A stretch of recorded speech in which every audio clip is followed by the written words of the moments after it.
అందరికీ నమస్కారం. నేను మీ జగన్మోహిని. తెలుగు సౌరభాల ఛానల్కి ప్రతి ఒక్కరికి స్వాగతం పలుకుతూ, ఆంధ్రప్రదేశ్లో 10వ తరగతి చదివే విద్యార్థులందరి కోసం ఆంధ్రప్రదేశ్ ప్రభుత్వం వారిచే తెలుగు పరిమళం అనే పేరుతోటి నూతనంగా రూపొందించబడిన 10వ తరగతి తెలుగు పాఠ్య పుస్తకంలో మొట్టమొదటి పాఠం ప్రత్యక్ష దైవాలు అనే పాఠ్యాంశానికి సంబంధించి ఇప్పటి వరకు 10 వీడియోల ద్వారా మనం చాలా విషయాలు తెలుసుకున్నాము. 10వ వీడియోలో వ్యాకరణాంశాలు అనే విభాగానికి సంబంధించి పదాలను కలిపి రాయడం, పదాలను విడదీసి రాయడం, ఆ సంధుల యొక్క పేర్లు మనం తెలుసుకోవడం జరిగింది.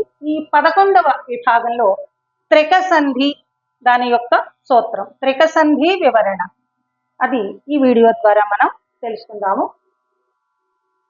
త్రిక సంధి: ఈ ప్లస్ మెయ్యి ఇమ్మెయ్యి, ఈ ప్లస్ మహాత్ముడు ఇమ్మహాత్ముడు, ఆ ప్లస్ విప్రుడు అవిప్రుడు, ఆ ప్లస్ పతివ్రత అపతివ్రత, ఏ ప్లస్ మెయిన్ ఎమ్మెయిన్, ఈ ప్లస్ కన్య ఇక్కన్య.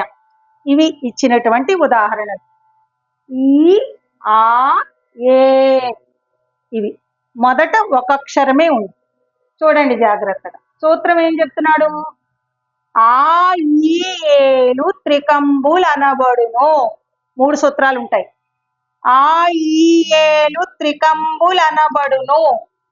ఆ ఈ ఏ ఈ 3 అక్షరాలకి త్రికములు అని పేరు. ఆ త్రికముల మీద ఏర్పడిన సంధి కాబట్టి దీన్ని త్రిక సంధి అన్నాం. ఇక రెండవ సూత్రం ఏమిటి? త్రికము మీది అసంయుక్త హల్లునకు ద్విత్వంబు బహుళంబు గానగు. త్రికము మీది అసంయుక్త హల్లు. త్రికము అంటే చూడండి, ఈ ప్లస్ మెయ్యి చూద్దాం. త్రికము మీది అసంయుక్త హల్లు. ఈ మే అనేది ఏమిటి? అసంయుక్త హల్లు. ఎందుకు అసంయుక్త హల్లు? అసలు హల్లు అంటే ఏమిటి? ఒక హల్లు అక్షరానికి వేరే హల్లు యొక్క ఒత్తు వచ్చి చేరితే అది సంయుక్తం కదా. అలా కాకుండా ఇక్కడ ఏది చేరలేదు కనుక ఇది అసంయుక్త హల్లు. త్రికము మీద ఉండేటటువంటి అసంయుక్త హల్లునకి ద్విత్వంబు బహుళంబుగానగు అంటే ద్విత్వము వస్తుంది. ద్విత్వం అంటే ఏమిటి? ఏ హల్లు ఉంటుందో దాని యొక్క ఒత్తు మాత్రమే వస్తుంది. అలా వచ్చింది. వచ్చినప్పుడు ఏమవుతుంది?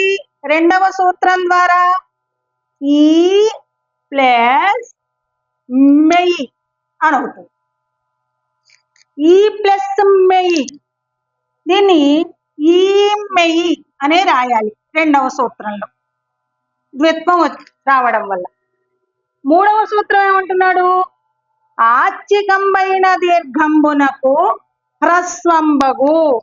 అంటే మొదటి పదంలో ఆ ఈ ఏవైతే ఉన్నాయో అవి ఇక్కడ రెండవ పదంలో ఇక్కడ ద్విత్వం వచ్చినప్పుడు ఆటోమేటిక్ గా మొదట ఉండేటటువంటి త్రికానికి హ్రస్వము వస్తుంది. హ్రస్వము వస్తుంది అన్నప్పుడు వస్తే ఏమవుతుంది? ఈ కాస్త ఈ అవుతుంది. అయి ఇమ్మెయ్యి అని అయిందనమాట కలిపితే. అలాగే ఈ ప్లస్ మెయ్యి ఇమ్మయ్యి, ఈ ప్లస్ మహాత్ముడు ఇమ్మహాత్ముడు. అంటే రెండవ సూత్రం ద్వారా ద్విత్వం వస్తుంది. మూడవ సూత్రం ద్వారా ఈ త్రికము ఏదైతే ఉందో అది హ్రస్వముగా మారుతుంది. ఇది త్రిక సంధి యొక్క సూత్రాల యొక్క వివరణ. మొదట గుర్తుపెట్టుకోవాల్సింది ఆ ఈ ఏలు త్రికములనబడును. ఈ 3 అక్షరాల మీద మాత్రమే త్రిక సంధి జరుగుతుంది. ఆ ఈ ఏ.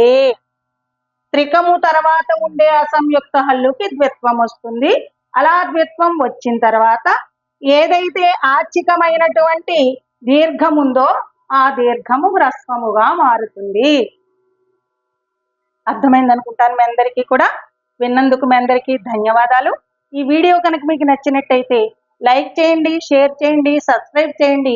మరో మంచి వీడియో చేసే అవకాశాన్ని నాకు కలిగించండి. ఇలా ప్రతి పాఠ్యాంశాన్ని కూడా 10వ తరగతి విద్యార్థులందరికీ కూడా అందివ్వడానికి నా వంతు కృషి నేను శక్తివంచన లేకుండా చేస్తానని చెప్పి తెలియజేస్తూ ఈ వీడియోని కూడా ప్రతి ఒక్క విద్యార్థులు కూడా ఉపయోగించుకుంటారని చెప్పి ఆశిస్తూ ధన్యవాదాలు.